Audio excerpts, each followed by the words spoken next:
Right, so hey guys, in this video I'm going to teach you on how to fix an Excel file not opening. So let's get straight into the fix, shall we? It's a very straightforward fix.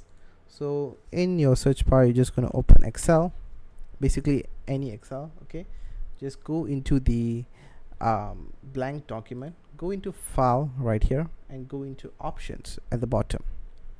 Okay, here you're going to navigate to advanced and you're going to find and you're going to scroll until it says general here.